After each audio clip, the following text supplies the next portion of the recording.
ICS के free YouTube online classes में आपका स्वागत है। आज हम भारतीय संविधान और राजव्यवस्था के दूसरे सेगमेंट में आपके सामने, जो पिछली वीडियो में हमने जाना था कि संविधान भारत का बना, उससे पहले 1947 भारत आज़ाद हुआ, उससे पहले किन नियमों के द्वारा, किन विधियों के द्वारा और किन किन तरीकों से भारतीय राजव्यवस्था यानी भारत में जो शासन था अंग्रेजों का, वो चल रहा था।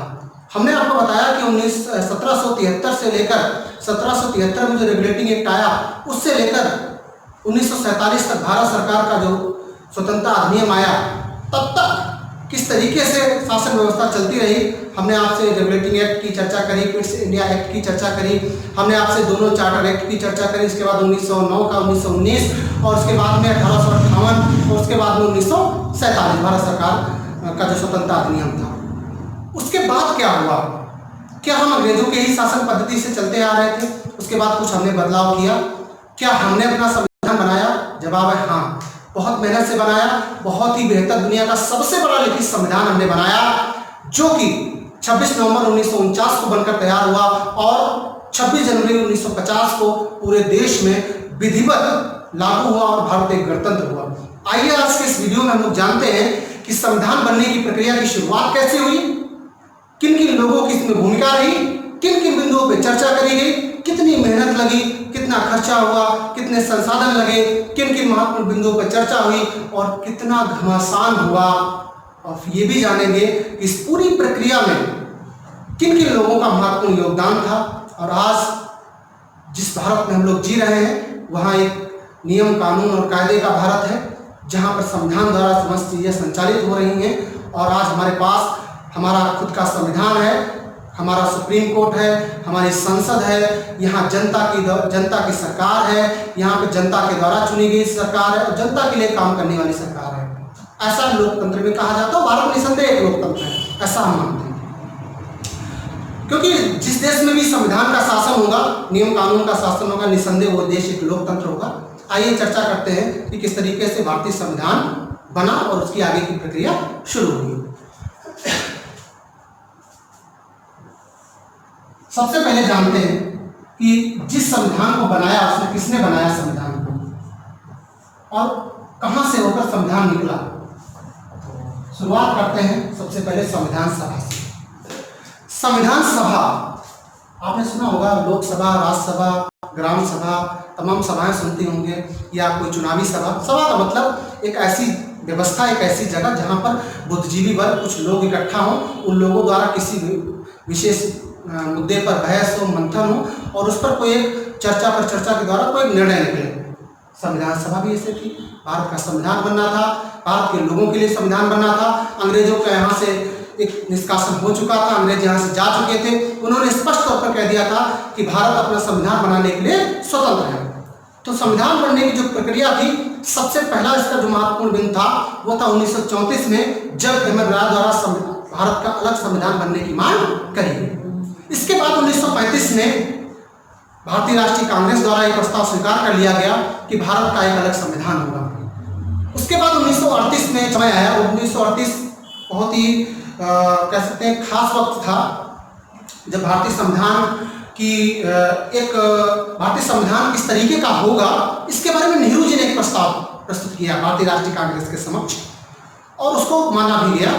और तब से प्रक्रिया धीरे धीरे शुरू हुई। लेकिन संविधान में क्या, कैसे, कब, कहाँ होगा, ये सब आगे बातें तय हुई। एक संविधान होगा, ये बात तय हो गई थी।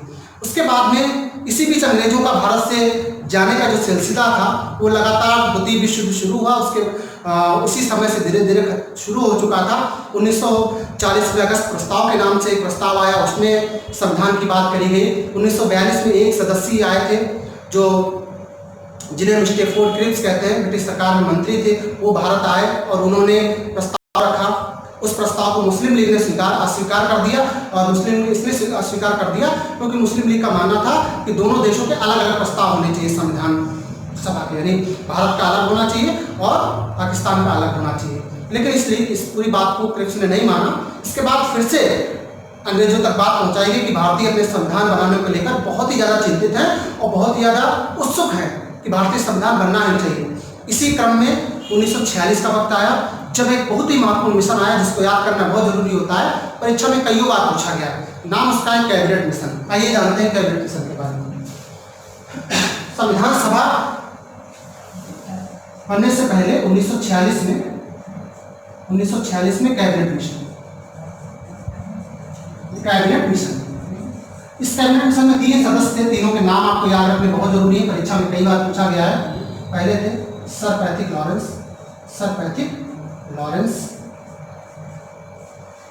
सर स्टेफोर्ड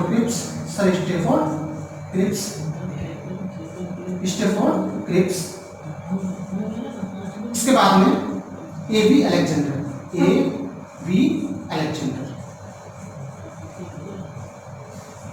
ये 3 सदस्यीय एक टीम आई कैबिनेट मिशन, जिसको नाम दिया गया अंग्रेजों द्वारा भेजी गई। इन्होंने कहा कि हम अलग अलग संविधान की मांग नहीं करेंगे, आपकी मांग को स्वीकार नहीं करेंगे। लीग और कांग्रेस दोनों से कहा एक ही संविधान सभा बैठेगी, उसी संविधान सभा में जो है भारत के लिए एक संविधान बनने की बात होगी, और फिर इस चीज को स्वीकार भी कर लिया गया। पूर्ण सहमति नहीं थी, लेकिन भारतीय राष्ट्रीय कांग्रेस और मुस्लिम लीग 2 बड़े गुट थे, इन दोनों के द्वारा स्वीकार कर लिया गया कि भारत का एक संविधान होगा। अच्छा, 1946 की जो कैबिनेट मिशन थे, तीनों सदस्यों के नाम परीक्षा में बहुतायत पूछे गए, कई बार पूछा गया। तीनों नाम याद कर लीजिए। क्वेश्चन इस तरीके का आता है, एक नाम को नया डाल देंगे, कहेंगे कौन सा सदस्य नहीं था, sir Pethick Lawrence, sir Stafford Cripps और ए.बी. अलेक्जेंडर। तो ये पूरी कहानी थी कि किस तरीके से भारत में संविधान सभा के निर्माण की ओर एक कदम बढ़ा। इस पूरी जो 3 सदस्यीय टीम थी, इसका प्रस्ताव को स्वीकार किया गया, और फाइनली क्या हुआ कि हमारी एक संविधान सभा बनी। और संविधान सभा बनने की जो डेट थी वो क्या थी, 9 दिसंबर। इसको अपने डेट ऑफ बर्थ के रूप में समझ लीजिएगा। अगर आप पॉलिटी के छात्र हैं तो 9 दिसंबर 1946 आपकी डेट ऑफ बर्थ है। पुरानी डेट ऑफ बर्थ भूल जाइए, ये याद रखिएगा, कभी भूलना नहीं, क्योंकि पहला ऐसा वक्त था, पहला ऐसा समय था जब 9 दिसंबर 1946 को संविधान सभा पहली बार बैठी। कहाँ बैठी होगी? अरे भाई, दिल्ली गेट था, दिल्ली में बैठी। इस पूरी संविधान सभा में क्या हुआ, इस संविधान सभा में कुल जो निर्धारित सदस्य थे वो 389, पूरे भारत से 389 सदस्य बैठे। आपको एक बात बता दूं, जो संविधान सभा की पहली बैठक कहें या पहली बार संविधान सभा बैठी 9 दिसंबर 1946 को, इसमें सब कोई था, भारत के हर वर्ग, हर पार्टी, हर समाज, हर जाति, हर समुदाय का व्यक्ति था, सिवाय एक व्यक्ति के। क्यों? क्योंकि उस व्यक्ति को भारत और पाकिस्तान के बंटवारे की बात पसंद नहीं थी। नाम तो आपने सुना ही होगा। सब कोई था उस संविधान सभा में, सिवाय महात्मा गांधी के। महात्मा गांधी इस वक्त बंगाल में थे, और वो उस समय क्या कर रहे थे, बंगाल के जो दंगे थे, बंगाल में जो दंगे हिंदू मुस्लिम के हो रहे थे उनको शांत करा रहे थे। इधर हमारी संविधान सभा बैठ चुकी थी, लगातार इस पर काम हो रहा था। और संविधान सभा की जो पहली मीटिंग हुई है, कई बार पूछा गया, प्रथम बैठक वो 9 दिसंबर 1946 को हुई। इस दिन दो ही घटनाएं हुई। पहला तो 389 लोग इस दिन इस संविधान सभा में बैठने वाले थे। ये 389 संख्या, इसमें कौन कौन थे, किस वर्ग के थे, ये भी जानना जरूरी है। 389 में जो 296 सदस्य थे, कितने? 296 सदस्य। ये डाटा याद रखिएगा। ये 296 जो सदस्य थे, ये आपके जो भारतीय ब्रिटिश प्रांत थे, जैसे बंगाल, मद्रास, आपका बम्बई, आपका उड़ीसा और जो असम या जो सिंध प्रांत, ये यानी जो अंग्रेजों के अंडर में भारत के जो प्रांत थे, उनसे आए थे 296 सदस्य। साथ में 296 बाद जो बाकी सदस्य थे वो कितने थे? 93। अच्छा, 93 कौन थे? ध्यान दीजिएगा, 93 ठीक है, 93 इसको जोड़ लीजिएगा। 93 जो सदस्य थे, 93 सदस्य, ये 93 सदस्य देसी रियासतों से थे। कहाँ से थे? अच्छा, ये देसी रियासतें कौन है? आज भी आपने देखा होगा, एक ही राज्य ले लें, रियासत समझ में आ जाएगा। उदयपुर, जोधपुर, जयपुर, बीकानेर और बहुत सारे भारत की ऐसी रियासतें थी, जूनागढ़, हैदराबाद, मैसूर, ये सब रियासतें थी। तो यहाँ से कुल सदस्य कितने आए थे? 296। और जो सॉरी यहाँ से आए थे 93, और 200 बाकी जो 296 सदस्य थे वो ब्रिटिश प्रांतों से आए थे, यानी जो भारत में ब्रिटिश प्रांत थे। इसमें भी एक आंकड़ा है। इसके बाद में अब इसमें जो 96 में से 4 अगर हम कम करते तो जो 4 सदस्य थे, जो उसमें ब्रिटिश आयुक्त हुआ करते थे, प्रांत जैसे दिल्ली था, अजमेर था, वहाँ से 4 लोग आए थे, लेकिन वो डाटा हमें अलग से नहीं याद करना। इसी में 96 और 93 जब आप जोड़ेंगे तो 389 सदस्य होते हैं। अब इन 389 सदस्यों में क्या था कि जो 296 जो थे इनका तो चुनाव हुआ था। अच्छा, जुलाई अगस्त में भारतीय संविधान सभा के लिए चुनाव हुआ, ऐसे नहीं किसी को बुला लिया गया, चुनाव हुआ बाकायदा विधिवत। जो भारतीय ब्रिटिश प्रांत थे उनसे चुनाव हुआ, वहाँ से चुनाव करके व्यक्ति भारतीय संविधान सभा में आए। तो वो चुनाव कब हुआ था? वो हुआ था जुलाई अगस्त 1946 में। ठीक है, इस चुनाव में कौन पहुंचा, कहाँ से पहुंचा, कैसे पहुंचा, ये बहुत जानने वाली बात है, क्योंकि आपको ये जानना बहुत जरूरी है कि कौन पहुंचा। ऐसा तो नहीं था कि एक ही जाति वर्ग, एक ही पार्टी के लोग इसमें शामिल, इस चीज ध्यान रखना। तो इस पूरे चुनाव में सबसे पहले तो हम पार्टी वाइज जानते हैं। 2 बड़ी पार्टियां थी, और पहली कौन सी थी? भारतीय राष्ट्रीय कांग्रेस। भारतीय राष्ट्रीय कांग्रेस एक ऐसा नाम जो पूरे आंदोलन में लगातार चलता रहा। भारतीय राष्ट्रीय कांग्रेस के खाते में कितनी सीटें आई? जो भारतीय राष्ट्रीय कांग्रेस थी, मुस्लिम लीग, सारा बंटवारा इन्हीं लोगों के बीच में हुआ था। 200 कितना इसकी सीटें थी? 200 भारतीय राष्ट्रीय कांग्रेस 208। ठीक है, इस चीज का ध्यान रखना। और 73 लीग, यानी ये कह सकते हैं भारतीय राष्ट्रीय कांग्रेस, और ये 273 कौन? लीग। ये लीग क्या है? लीग का मतलब होता है मुस्लिम लीग। और 15 इसमें स्वतंत्र भी थे। क्या थे? 15 स्वतंत्र थे। स्वतंत्र का मतलब आपने समझा होगा कि निर्दलीय लोग आ जाते हैं सिस्टम में, कि निर्दलीय चुनकर आए। तो ये संख्या जोड़ते हैं, देखते कुछ गड़बड़ तो नहीं हुआ। 5 3 8 8 16 और 7 1 8 8 1 9 200। ठीक है, तो ये संख्या पूरी 296 होनी चाहिए। तो ये आपका किसके पार्टी वाइज हो गया। अच्छा, जो 93 लोग थे, आपको बता दूं, जब आज ये 1946 की जो डेट है, आज़ादी से पहले थी, ये राजे रजवाड़े लोग मानते थोड़े थे। ये कहते थे हम बहुत बड़े डान हैं, अरे हमारा खुद का इतना सब कुछ, हम खुद अपना एक देश है, हमारी रियासत, हम काहे जाएंगे वहाँ पर। तो ये लोग जो 93 लोग थे पहुँचे ही नहीं। क्यों नहीं पहुँचे वो अलग बात है, वो बाद में आए धीरे धीरे, क्योंकि लग रहा था कि हम तो खुद अपने आप में एक देश है, इसलिए लोग नहीं पहुँचे। तो इतने लोग बेचारे बैठे थे, इतने लोगों ने मिलकर कुल मिला के पूरा भारतीय संविधान सभा की शुरुआत कर दी। देखते हैं आगे क्या हो। इस आंकड़े को ध्यान रखिएगा। टोटल कितने थे? 389 प्रस्तावित हुए। 389 में 296 सदस्य कहाँ थे? ब्रिटिश भारतीय प्रांतों से थे। 93 क्या थे? देसी रियासत राजे रजवाड़े थे। और उसमें भी जो 296 थे, उसमें क्या चुनाव हुआ था? भारतीय राष्ट्रीय कांग्रेस के खाते से कितने लोग जीतकर पहुंचे थे? 208। 73 किसके खाते से पहुंचे थे जीतकर? मुस्लिम लीग। और 15 कौन से थे? निर्दलीय। ठीक है, चलिए जानते हैं इसको आगे। ये आंकड़ा बहुत स्पष्ट है, इसको ध्यान रखिएगा। कभी कभी क्या होता है कि कितना भी आप याद करें, लेकिन फिर भी कुछ आंकड़े होते हैं वो आप मिस कर जाते हैं। इसके बाद एक चीज और महत्वपूर्ण है कि 10 लाख प्रति 10 लाख की संख्या, जनसंख्या, यानी जो 10 लाख की जनसंख्या पर एक व्यक्ति, यानी 10 लाख की जनसंख्या पर जो था एक व्यक्ति, एक सदस्य जो था वहां पर पहुंचा था। कहां पहुंचा था? भारतीय संविधान सभा। ठीक है, ये यहाँ पे क्वेश्चन छोड़ के जाता हूं आपके लिए, नीचे कमेंट बॉक्स में आप इसका जवाब देंगे कि आपकी जो वर्तमान विधानसभा सीटें, जहाँ के भी आपके विधायक जी हैं, जहाँ के सांसद जी हैं, पता करिएगा कि वहाँ पर कितने लाख वोटर होने पर या कितने लाख की जनसंख्या होने पर एक लोकसभा सीट बनती है, और कितने लाख वोटर होने पर या कितने लाख की जनसंख्या होने पर एक विधायक बनता है। ये क्वेश्चन आप कमेंट बॉक्स में इसका जवाब दीजिएगा। इसके बाद में अब यहाँ पर ये जो 10 लाख की जनसंख्या पहुंचे थे, कुल मिला के कितने सदस्य पहुंचे थे, अभी हम लोग चर्चा करी। टोटल नंबर आप कितने थे? 296। और बाकी तो हमने आपको बताया था कि जो रियासत के लोग थे, वो रियासत के लोग नहीं पहुंचे थे। क्यों नहीं पहुंचे थे? 93 लोग इसलिए नहीं पहुंचे थे क्योंकि वो अपने आप को राजा महाराजा समझते। चलिए इसके आगे समझते हैं। जो 10 लाख की जनसंख्या पर एक व्यक्ति था, तो जो क्वेश्चन पूछा जाता वो एक ही व्यक्ति से पूछा जाता कि ये व्यक्ति कहाँ से आया है। नाम है डॉक्टर बाबा साहब भीमराव अम्बेडकर। जो भीमराव अम्बेडकर थे, पूछा जाता है ये कहाँ से चुनकर संविधान सभा आए थे। तो 2 चीजें इसमें हैं। ये क्वेश्चन कई बार परीक्षाओं में पूछा गया, स्पष्ट पूछा गया है। तो एक चीज जान लीजिए कि जो भीमराव अम्बेडकर थे वो किस प्रेसिडेंसी से पहुंचे थे। सबसे पहले वो पहुंचे थे बंगाल, जो पूर्वी बंगाल है वहां से पहुंचे थे। कब? 1946 में जब संविधान सभा बनी।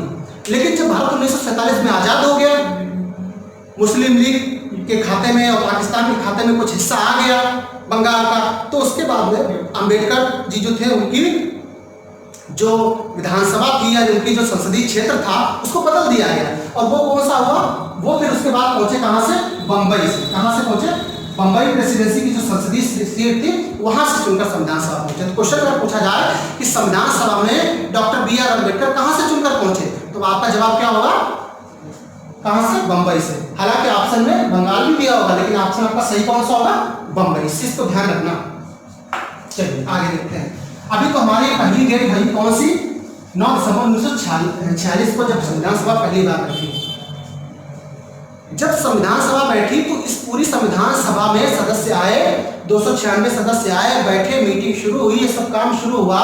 तो उसी दिन एक बात बताइए, क्या पहले दिन संविधान सभा में कोई पूर्ण रूप अध्यक्ष चुन लिया जाएगा? नहीं, पहले दिन तो देखा जाएगा भाई कौन अच्छा आदमी है, कौन दिलदार आदमी है, कौन सबकी बातों को सुनने वाला आदमी है, कौन सबकी पसंद का आदमी है। ऐसे डॉक्टर राजेंद्र प्रसाद, एक बहुत महत्वपूर्ण ये क्वेश्चन है कि 9 दिसंबर 1946 को जब संविधान सभा पहली बार बैठी तो उसके जो अध्यक्ष थे वो स्थायी नहीं थे, अस्थायी अध्यक्ष थे, डॉक्टर सच्चिदानंद सिन्हा।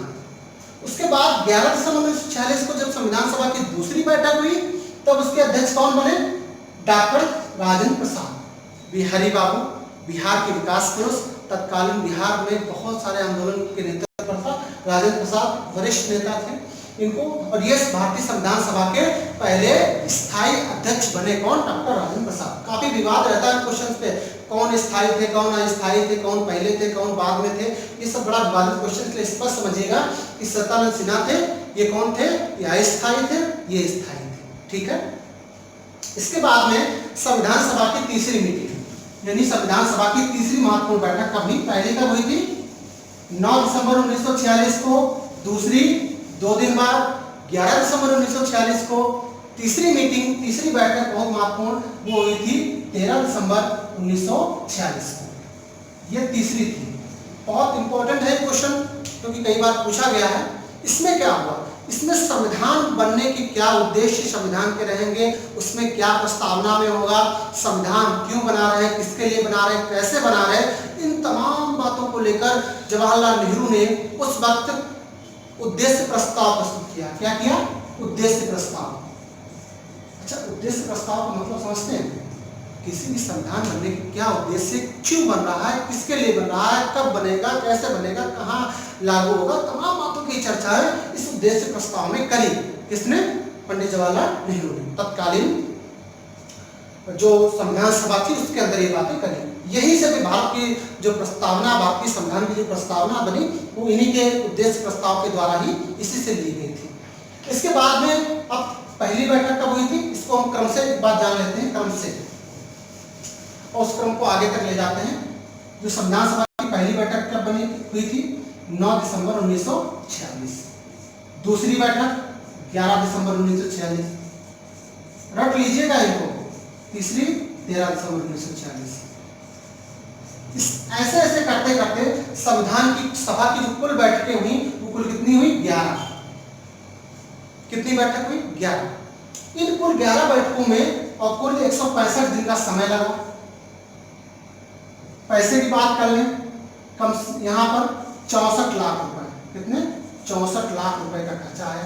तत्कालीन 64 लाख उस समय बहुत हुआ करते थे। 11 बैठकें हुई और 11 बैठक के बाद एक अंतिम बैठक जिसे 12वीं बैठक कहते हैं। क्वेश्चन दो तरीके से पूछा था कि संविधान सभा में कुल कितनी बैठकें हुई, तो जवाब तो उसका 11 है, लेकिन अंतिम बैठक कुल अगर पूछा जाए तो कुल 12। तो हम अगर देख लें तो 11 + 1 यानी 12।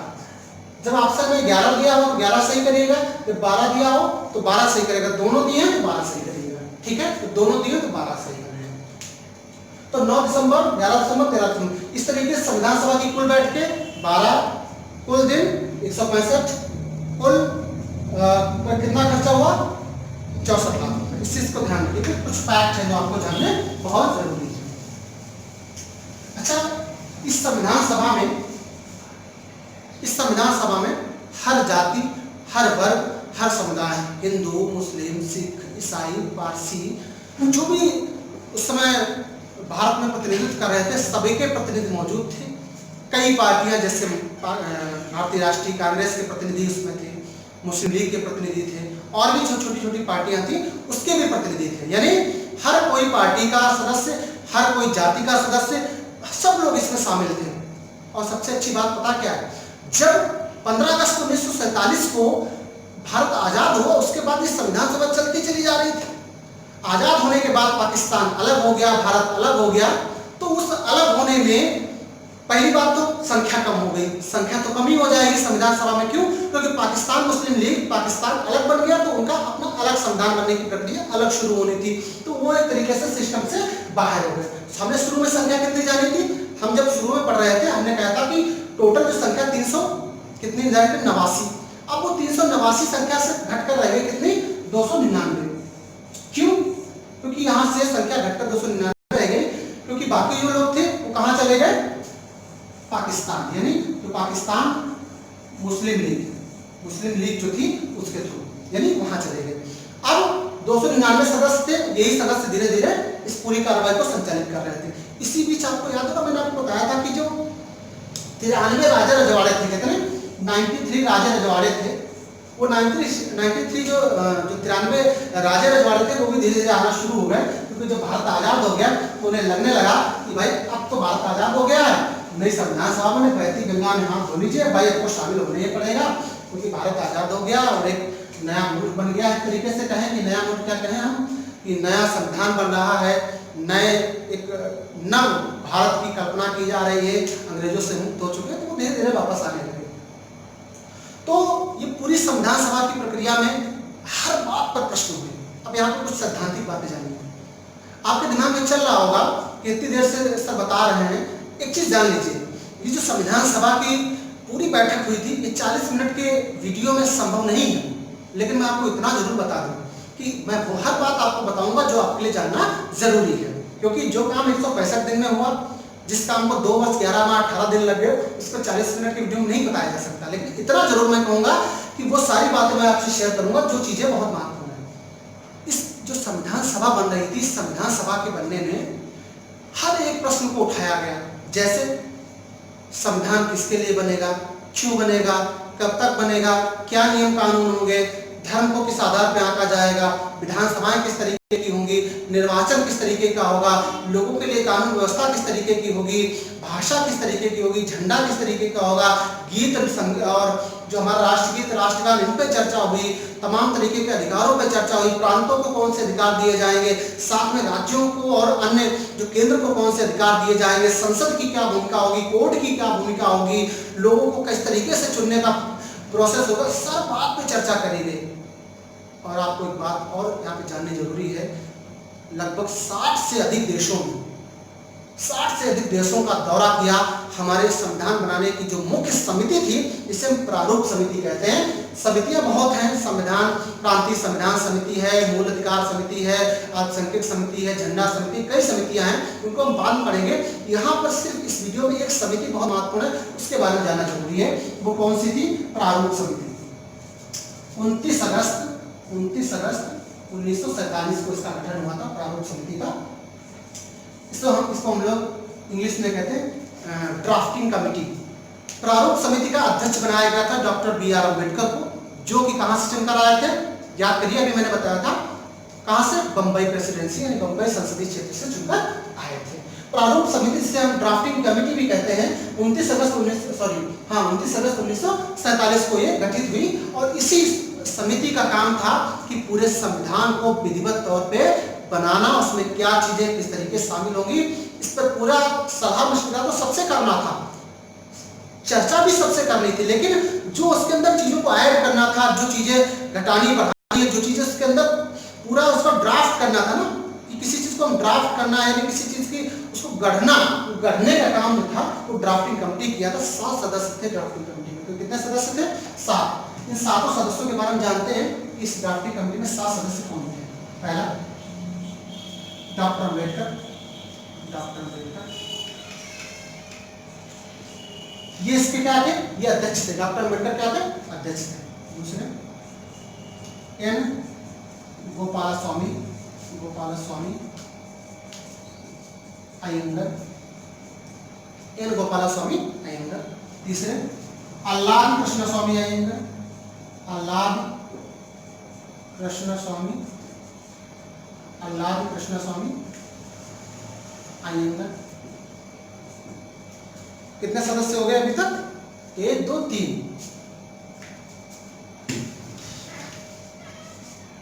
चौथे सदस्य कौन थे? के.एम. मुंशी।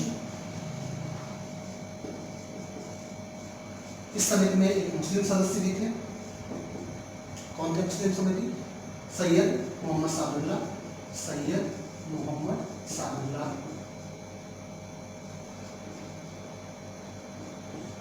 सैयद मोहम्मद सादुल्लाह। छठे कौन थे? छठे इसमें सदस्य थे बी.एल. मित्र। कौन थे? बी.एल. मित्र। और साथ में थे डी.पी. खेतान, डी.पी. खेतान। ये 7 सदस्य थे, वरिष्ठ थे, योग्य थे, अलग अलग प्रदेशों से आए हुए थे।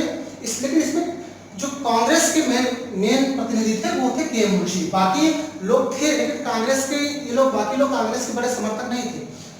तो फिलहाल सभी लोग थे, संविधान सभा में भारत का संविधान बनाना था, तो सभी लोग कहीं न कहीं योग्य थे, योग्य से योग्यतम हम कह सकते हैं। इसमें हालांकि 2 लोगों के बाद में बदलाव भी हुआ, जिसमें कि बी.एल. मित्र जो थे, इन्होंने स्वास्थ्य कारणों से अपना नाम वापस ले लिया, तो इनकी जगह एन माधव आ गए। एन माधव, ठीक है। इसके बाद में डी.पी. खेतान साहब की तो मृत्यु हो गई थी, तो टी. कृष्णामचारी, इनकी जगह कौन आ गया? इनकी मृत्यु बाद में हो गई थी टी. कृष्णामचारी। तो एक चीज ध्यान रखिएगा, पहले बात तो 7 सदस्य बहुत कंफ्यूजन, 7 की बजाय 9 लोगों के नाम याद रखिएगा, क्योंकि 7 सदस्यों में 2 सदस्यों का बदलाव हुआ था। पहले कौन थे? कई बार पूछा जाता है। डॉक्टर अम्बेडकर अध्यक्ष थे ड्राफ्टिंग कमेटी के, एन गोपालस्वामी अयंगर, अल्लादी कृष्णस्वामी अयंगर, के.एम. मुंशी, सैयद मोहम्मद सादुल्लाह एकमात्र मुस्लिम सदस्य, बी.एल. मित्र, जिनकी जगह बाद में जो बी.एल. मित्र जो थे, इन्होंने क्या ले लिया था? इन्होंने अपना नाम वापस ले लिया था। तो फिर इनकी जगह कौन आया? एन माधव आया। डी.पी. खेतान, इनकी जगह बाद में कौन आया? टी. कृष्णामचारी। तो क्वेश्चन पूछा जाता है कि बी.एल. मित्र की जगह कौन आया? एन माधव। डी.पी. खेतान की जगह कौन आया था? टी. कृष्णामचारी। ठीक है। तो पहले हमने नाम वही लिखे जो लोग साथ में थे शुरू में, बाद में जो लोग आए हैं उनके नाम हमने आगे ब्रैकेट में लिखे हैं। आगे हमने क्या किया? उनका नाम ब्रैकेट में लिखा। ठीक है। मेन नाम कौन कौन से फिर से देख लीजिए? Doctor Ambedkar, N Gopalaswami Ayyangar, Alladi Krishnaswami Ayyangar, K M. Munshi, Syed Mohammad Saadulla, B L. Mitra, D P. Khaitan और डी.पी. खेतान। इसके बाद जो बी.एल. मित्र थे, इनकी जगह एन माधव आए, और डी.पी. खेतान, इनकी मृत्यु हो गई, इनकी जगह टी. कृष्णामचारी। 60 से अधिक देशों की यात्राएं करी गई, वहाँ के नियम कानूनों को समझा गया, वहाँ के नियम कानून संविधान को परखा गया, वहाँ से बहुत सारी चीज़ों को, जो अच्छी अच्छी चीज़ें होती ना, उनको छान कर निकाला गया। आपने आगे पढ़ेंगे कि कई देशों के संविधान से कुछ महत्वपूर्ण बातें हम लोगों ने कलेक्ट करी थी। तो ऐसे आसानी से नहीं बन गया। कुछ लोग आज हम देखते हैं, आज की जब हम इस परिदृश्य को देखते हैं, तो कुछ लोग देश भर में जब कहीं भी हमें संविधान विरोधी हरकतें कुछ अराजक तत्वों द्वारा देखने को मिलती, तो मैं उनसे यही कहता हूँ कि संविधान बनना एक बहुत ही कठिन प्रक्रिया थी, बहुत मेहनत लगी, बहुत इस पे लोगों ने अपना खून पसीना बहाया है, तब जाके इतना महत्वपूर्ण, इतना कीमती, दुनिया का सबसे बड़ा संविधान है। इसकी इज्जत करना सीख लीजिए। यही संविधान भारत को दुनिया का सबसे मजबूत, सबसे महान राष्ट्र बनाएगा। और आज अगर हम यहाँ पर हैं तो इसी संविधान की वजह से हैं। जिन लोगों को लगता है कि भारत का संविधान के बारे में जो लोग अनुचित टिप्पणियां करते हैं, वो लोग याद रखिएगा, आज अगर संविधान बनाने के लिए बैठ जाए ना, तो संविधान बन नहीं पाएगा। हर कोई अपना अपना धाकेगा, हर कोई अपनी अपनी बात करेगा, किसी एक विषय पर नहीं पहुंच पाएंगे। तो हमारी जो संविधान सभा की पूरी टीम थी, बड़ी कद्दावर, बड़ी नेतृत्वकर्ता, ये कह सकते हैं बड़े मेहनती लोग थे जिन्होंने ये सब किया। इसमें सबसे बड़ा योगदान डॉक्टर अम्बेडकर का रहा। आपको बता दें, सारे लोग निजी कारणों से, स्वास्थ्य कारणों से, अपनी पारिवारिक दिक्कतों के कारण बहुत ज्यादा वर्क नहीं कर पाए। सारा का सारा काम ड्राफ्टिंग कमेटी का तो डॉक्टर अम्बेडकर ने खुद किया। एक बार क्या हुआ कि डॉक्टर अम्बेडकर को ये जो ड्राफ्टिंग कमेटी के हेड का पद नहीं दिया जा रहा था, तो वहां पर लोगों ने कहा कि इनको क्यों दे रहे हैं आप? तो सरदार वल्लभ भाई पटेल ने कहा कि आपके पास कोई ऐसा व्यक्ति है जो इस पूरे संविधान के ड्राफ्ट को बना सके? सब लोगों ने दांत निकाल दिए, ऐसा कोई नहीं। इसीलिए सबसे योग्य, सबसे काबिल, सबसे बेहतर इंसान, सबसे ज्यादा पढ़ा लिखा, सबसे ज्यादा डिग्री जिसके पास, सबसे ज्यादा एक्सपीरियंस कह सकेंगे कानून और अर्थशास्त्र का दे और व्यवस्थाओं का अगर किसी के पास था तो वो डॉक्टर अम्बेडकर थे। इसीलिए इनको कानून समिति का अध्यक्ष बनाया गया। इन्होंने पूरा अपना काम भरपूर तरीके से, पूरी मेहनत से किया। बाकी लोग तो सहयोग करते रहे। हालांकि इनके साथ एक भारत के एक और बहुत महान व्यक्तित्व जिनका नाम लेना मैं चाहूंगा यहाँ पर, सर बी.एन. राव, बेनीगल नरसिम्हा राव, ये जो थे ये भारतीय संविधान सभा की जो तमाम कमेटी थी, ये जो पूरी प्रक्रिया थी, इसको एक सलाह दे रहे थे। इसको उनको संवैधानिक सलाहकार भारतीय संविधान का नियुक्त किया गया था। मतलब कि अगर कहीं कोई गड़बड़ हो रही है, कहीं कुछ चीजें छूट रही हैं, कहीं कुछ चीजें ऊंच नीच हो रही है, तो उसको मैनेज करना, तो वो काम किसका था? बी.एन. राव का। नाम यहाँ पर मैं लिख देता हूँ, सर बी.एन. राव। ये नाम बहुत इंपॉर्टेंट है, याद रखिएगा, सर बी.एन. राव। ये भारतीय संविधान के कौन थे? मुख्य सलाहकार, मुख्य संवैधानिक सलाहकार थे।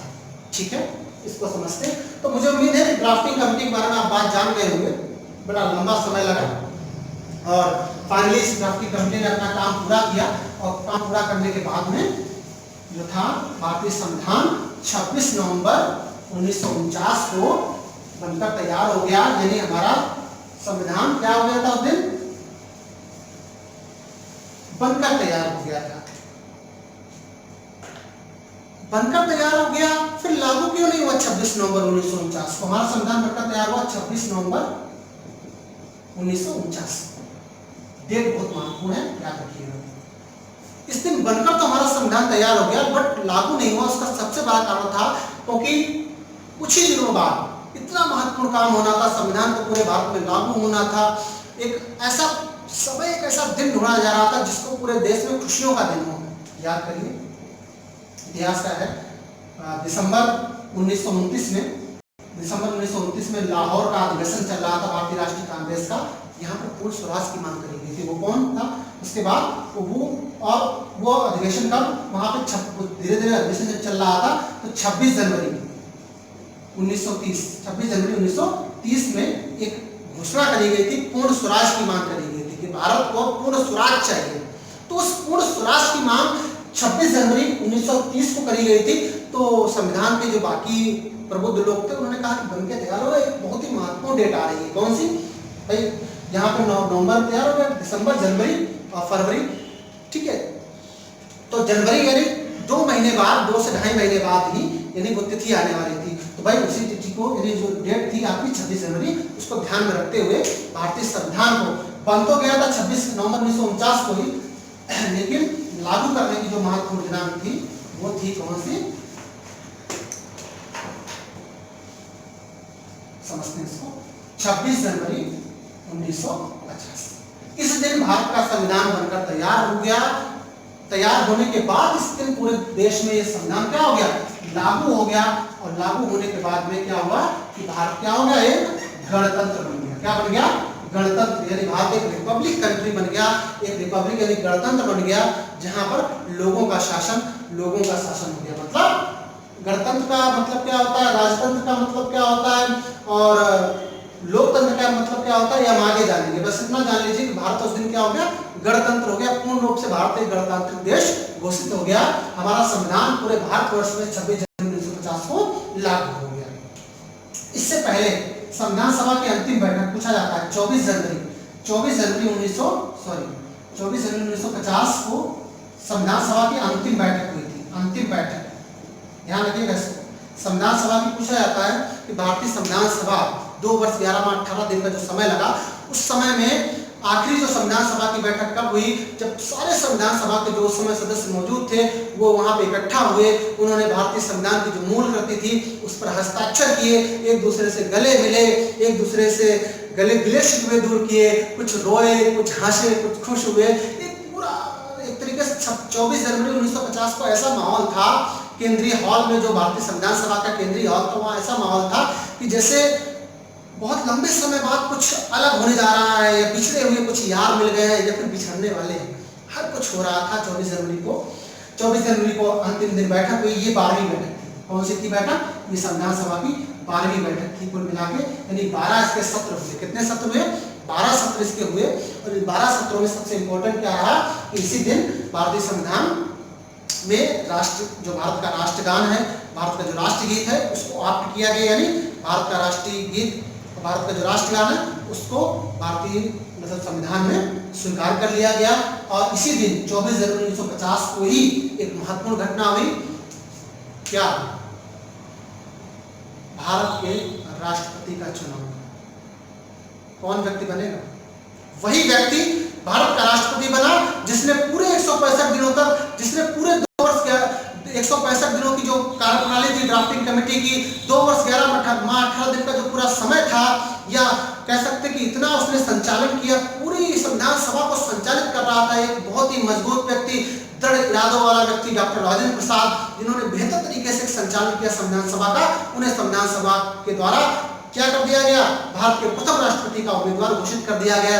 उनके विरुद्ध में एक परंपरा चलती रहे कि भाई विरोध नहीं होना चाहिए, उस परंपरा के तहत प्रोफेसर के टी शाह को खड़ा किया गया और उनको बहुत कम मत मिले, सबसे ज्यादा मत मिले डॉक्टर राजेंद्र प्रसाद को। एक तरफ से उनको सब लोगों ने चुना और वो भारत के पहले राष्ट्रपति बने 24 जनवरी 1950 को। इस चीज को याद रखिएगा।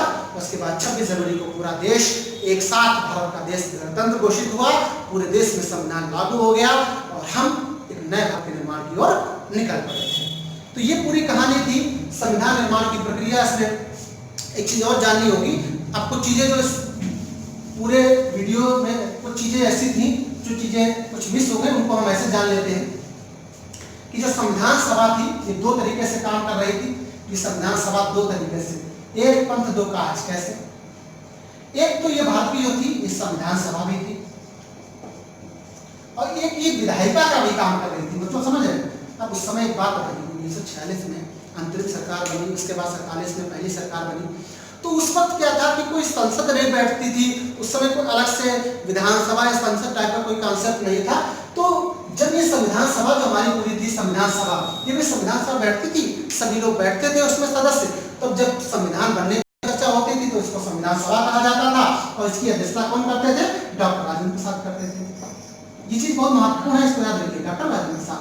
लेकिन जब वही लोग बैठते थे तो जब देश में कानून लागू करना, देश में क्या चल रहा है, कैसे क्या योजनाएं लागू होंगी, कैसे देश का संचालन अभी संविधान बनने से पहले इसी बीच में किया जाए, इन तमाम चीजों पे लगातार चर्चा होती थी। क्योंकि वही नेता थे, वही मंत्री थे उस वक्त पहली सरकार में, वही सब कोई लोग थे। तो ये क्रम जो था 26 नवंबर 1949 तक जारी रहा, ये जो मैं बता रहा हूँ। इसके बाद क्या हुआ? विधायिका को जीवी मावलंकर जो थे, जीवी मावलंकर ये इसके क्या थे?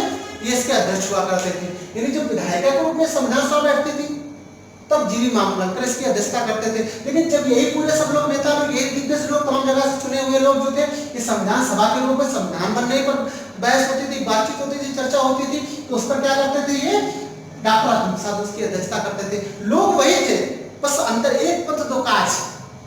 समझ रहे हैं?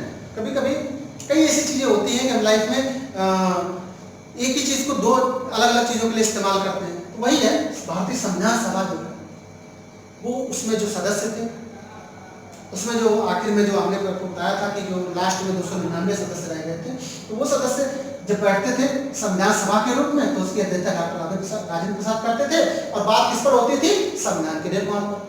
ठीक है।